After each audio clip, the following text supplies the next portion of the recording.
Welcome in. Excited to have you here today for a solo episode. Something that's been coming up for myself and for clients I work with and members at my studios is this idea that we've all done so many things in our life that were supposed to make us happy. And I'm wondering if you're listening, if this is going to resonate. Have you done everything on the checklist? You know, you went to a good school, you come from a good family, you got a good job, you got married, maybe you got the house, maybe you got the picket fence, maybe you got the 401k, maybe you got the Bitcoin that's doing well. And this equation that you were told would add up at the bottom would equal in essence happiness or fulfillment or, really enjoying your life. Are you finding that that's not the case? Are you finding that you've gone through this equation? Everyone told you to get to the bottom. And when you got there, you're going, wait a second, this is broken. I'm not happy. I'm not fulfilled. I'm not healthy. I'm not wealthy. I don't enjoy my life. I have a lot of questions. I'm lost. I'm unfulfilled. And my guess is if you listen to this podcast, that's alive for you, at least in some way, maybe in one of those buckets of health, wealth, peace, or happiness, or maybe all of them. And I think it's actually quite normal. And I don't know if it's something we talk about too much, but this equation that I'm referring to, it's really one that was given to us by society, by TV, by our parents, by our teachers, by anyone we really looked up to. They said, okay, you do these things. Go to a good school, get a job, get a house, get a wife, get a husband, get a partner, get a dog. And at the end, you'll be happy. It's kind of the American dream that we were sold. And, maybe this worked for the generation before us. I'm in my 40s, so maybe the generation in their 50s or 60s or the baby boomers, maybe this was true. But it doesn't really seem to be that way for us anymore in 20-something, 30-something, 40-somethings. The world's just changed too much. So this equation that we were told as kids and promised really that would make us happy, we're finding out one by one that it doesn't. And, my first question is, how could it? Because that equation was given to us by someone else. It wasn't given to us by ourselves. So, of course, we're going to listen to the people above us, our teachers, our family, our parents, and we're going to go, okay, well, I trust you. You're an adult. I'm not. So I'm going to do these things. In high school, I'm going to start to pick my trajectory for the rest of my life. At 18, I'm going to pick the subject I'm going to study in college. And at 18, I somehow know what I'm going to be doing for the rest of my life. No, there's not a chance. You'd be an outlier if that was you. You'd be an outlier if you're actually working in the major that you studied and you like it in your adult life. How could this equation work for us if it's not the one that we designed? It was given to us by someone else, and that was given to them by someone else. So I think the first important thing as we start to look through this equation, and what I like to refer to now is what I call as lifescaping. You've done the equation, you added it up, you get to the bottom, you go, this thing's broken. 1 + 1 doesn't equal 2. Okay, well, the first thing is recognizing that, wow, I've done all these things. I'm not happy. I'm not fulfilled. And I'm only speaking from my own personal experience here and of doing this and going through this and bashing my head against, a table for years to try to figure it out. So I'm speaking from direct experience that this isn't working. This is broken. Okay, so the first piece is understanding with awareness that what you're doing isn't working and what you've done wasn't really your choice. It was the choice of others. That's where you get to kind of get to this aha moment of empowerment of, oh shit, okay, I didn't design this equation. No wonder I'm not happy. Okay, great. Where do I go from here? Well, let's start to lifescape. Let's start to shape. Let's start to create a new reality of what we want to live in, what we want to create, how we want to be, how we want to live. So starting to ask yourself some new questions of, who am I? What do I want? How do I want to be in the world? What do I want to be doing? How do I want to be being? How do I want to be? And notice you're starting to create a new equation for yourself, and that the bottom is going to be health, wealth, peace, happiness, ultimately fulfillment, lifescaping. So start to ask yourself those questions. Who am I? Why am I here? What do I want? How do I want to be? What do I want to be doing? And you may not know the answers to those questions because you may just be waking up to them now for the first time at age 20 or 30 or 40 or 50 or even older. And it's all perfect timing. You can't mess this up. You're waking up to yourself exactly in the moment that you're supposed to. I was lucky in some sense to start to wake up in my early 20s because I was so miserable in my corporate job, and I was in so much pain emotionally, but I needed something so intense to wake me up that I could, in essence, have more time in the game to figure myself out than other people need. So going back to this equation, why am I here? What do I want? Okay. Well, I don't know. I've never thought about that before. So I think the best way we start is we can look at 3 P's, and they are passion, purpose, and prosperity. Okay. And I think they all kind of lead into each other. And this is something I teach students, privately. But the first place I would start to look, and I would really suggest you look, and especially if you don't know these answers yet, if you haven't really thought about them, is what are you passionate about? Okay. What are the things that you enjoy doing? And what I find is when I'm enjoying something, I have joy inside. I enjoy. The words that we use tell us everything. So when I'm enjoying something, oh, I'm in joy. Okay. Well, I don't know about you, but I find when I'm enjoying something, I'm excited about it. I'm more present. It's fun. Even if it's challenging, it doesn't bother me. So start to look and go, okay, what do I like to do? Who do I like to be around? What are the things that excite me? What are the things that get me out of bed? And rather than having to pull your ass out of bed in the morning, what's something that gets behind you and pushes you out of bed and that you're excited for your day? You're excited for your life. You're excited to be engaged. And you might be going, well, I've never had that experience. Well, I promise you it's real. You can find this. You can create this. You got to just start to look for it. What do you love doing? Do you love helping people? Do you love coaching people? Do you love serving? Do you love creating? Do you love cooking? Do you love moving your body? Do you love writing? It's infinite. Whatever you're into is the thing that you should be doing more of. Okay. So start doing that. Start doing more of that. And I'm not saying you quit your job today. I'm not saying you blow up your life. What I'm saying is start doing today more things of what you like rather than more things of what you don't like. And can you get yourself to 51% you're doing things you enjoy and 49% you're doing things you don't enjoy? Okay. Rather than what a lot of people have right now. It's 90, 95%, 100%. They're not into the things they're doing. Well, no shit, you're not happy. How could you be? So let's start to tip the scales and let's start to get 51% more joy in our life. Okay. Maybe some less fear, maybe some more fun. And as you get a little more, you get 51%, you start to then build momentum and then the scales start to shift and it gets easier to increase the amount of joy. When you're in joy, I don't know about you, I find it's easier to be in more joy. It's easier to find people that are fun. It's easier to find people that are positive. The inverse is also true. So start to do things that you love. Start to do things that you're excited about. And what you'll notice is that'll start to leave clues into the different ways that you want to be, into the different things you want to be doing, into the different people you want to be around, the different type of company, the different type of values. So almost kind of sit back for a while and watch, wow, what am I into? What lights me up? For me, I love to see someone come into one of my fitness studios and start to make change. Okay.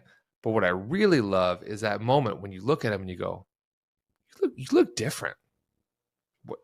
What's going on? And they light up. Like this, like enlightened being just lights up and they look at you like, oh my God, you noticed. To me, that I can't even put words to how that feels. Not the person making change, the person for the first time realizing that other people are seeing change in them. That gets me out of bed. So for you, what gets you out of bed? And as you start to find these clues, these pieces of what you really enjoy, in there, that's where you can start to see glimpses of your purpose. Okay. And purpose can be translated a couple different ways. It can be dharma in a big way, which is what's your duty on this planet, on this earth, in this universe. Okay. Maybe that's too big. Maybe we need to look at the word mission. What's your mission?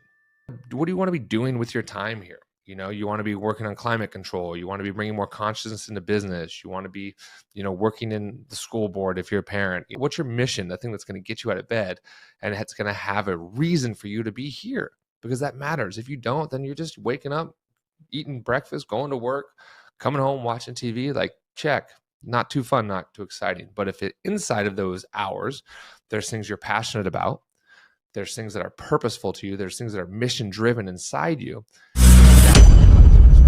So then start to notice, okay, what is my purpose? I don't know. I've never thought of it. Well, start to notice again, what do you enjoy doing? Who do you enjoy being around? What excites you? That's going to leave you breadcrumbs, conscious clues to your purpose, to your mission. And then start to do more of that. Start to do things that are more aligned or in line with your mission or your purpose or even what you think those things are. And as you start to do that, now you've got a life, now you've got an equation that has some passion, that has some purpose. And then what I find is when you start to combine those, the third one starts to show up, which is now prosperity. And prosperity could be in terms of money, but it also can be in terms of joy, of abundance, of connection, of love, of just feeling alive. Prosperity is an amazing thing to start to create. So now your equation that was built before by someone else and theirs was built by someone else, these pictures of how we're supposed to be, there's no picture of how it's supposed to be. There's only how you are in this moment and what's right for you. So now this equation, it's got passion, it's got purpose, it's got prosperity. Well, guess what? I'm not saying your life's going to be perfect, but at the bottom, my money's on is going to be a hell of a lot better than what it is right now. It's going to be more exciting. It's going to be more meaningful. It's going to be more purposeful. It's going to have more impact. You're going to walk through the world and increase people's happiness, their joy, their peace, and you're going to do that in yourself. And then now you start to understand and you start to go, okay, what's really working on this equation? What's really good? Okay, well, this is pretty good, but this isn't working. Okay, get rid of it.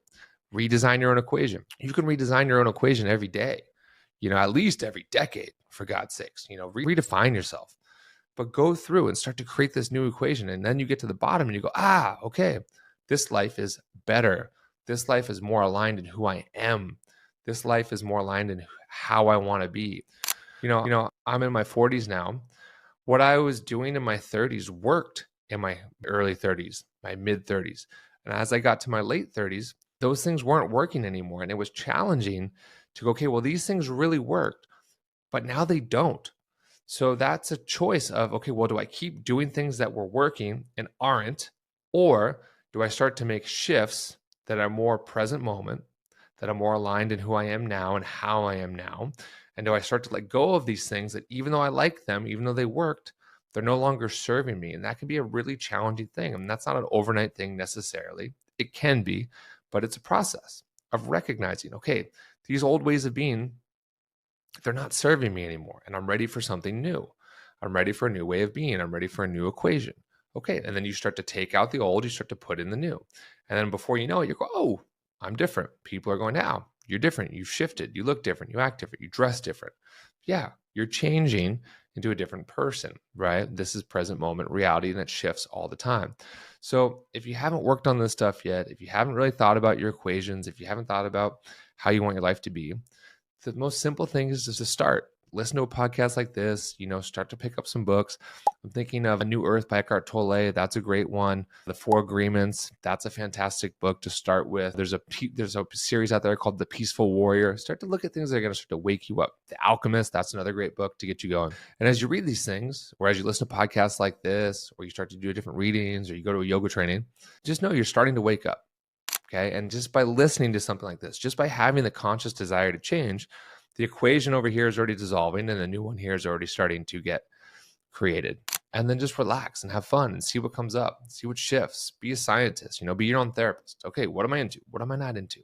What do I want? What do I want less of? What do I want more of? And then that's a process, and start to do, again, more of what you love and less of what you don't.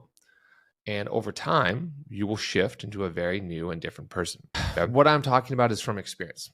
This isn't something I've read in a book. This is something that I've done, and I've trained in myself and trained in others for a decade now and even more. And it can sound simple, and it is, but that doesn't mean it's easy. And that's a really big point to clarify. Simple doesn't mean easy, right? Simple means it's basic. It's not complex, but easy, well, no, it can be challenging. It can be hard. It can be frustrating. Think of a caterpillar becoming the butterfly. There's a metamorphosis there. Think about becoming an adolescent to an adult. There's a change. I've gone through a spiritual awakening, in my 20s and my 30s, where there was a spiritual adolescence. They can be uncomfortable, but just know that through discomfort, on the other side is growth. And on the other side of growth is a life that is more aligned with how you want to be, a life that is more exciting, more passionate, more prosperous. And that can be challenging and that can be tough. And just know there's no timing on this. There's no picture of how it should be. And if you can start to relax into this, kind of the secret here is that things can happen faster. The less pressure you have on yourself, the quicker you can manifest a new desired reality. It's a bit of a conundrum, especially in our masculine world where we're used to pushing and creating and forcing. Well, when you push, things push back at you, right? When you push, things pull. So if you can yield, and you can slow down, and you can be present, and you can start to envision the different things you want. If you remove the timelines, if you remove expectations, if you remove pressure, then this magical thing happens where manifestation almost starts to happen instantly. And if you really want to start to manifest instantly, increase your joy and decrease your fear and your doubts. And then the distance between where you are and where you want to be will start to decrease. And that's how you can even start to get into instant manifestation. So The ultimate key here to creating your desired reality is to relax, trust you're exactly where you're supposed to be, remove any pictures of how things should be or how they're supposed to be, try to remove narratives of what you were told, of what works for you. This is your job to figure out what works for you, no one else. I can help, other coaches can help, we can guide, but at the end of the day, you have to decide for you what's right for you, what isn't right for you, how you want to be, and ultimately, if you're going to create the life that you desire. If this was helpful, leave a comment, ask some questions below. I don't ever advertise on this show or anything like that. All I ask for is that if this resonated with you, is that you share this episode with someone who you think might help. Go ahead and like, subscribe. I would greatly appreciate it, as it just helps grow the mission to elevate the consciousness of the planet. And as always, be healthy, be happy, be well, and we'll see you next time.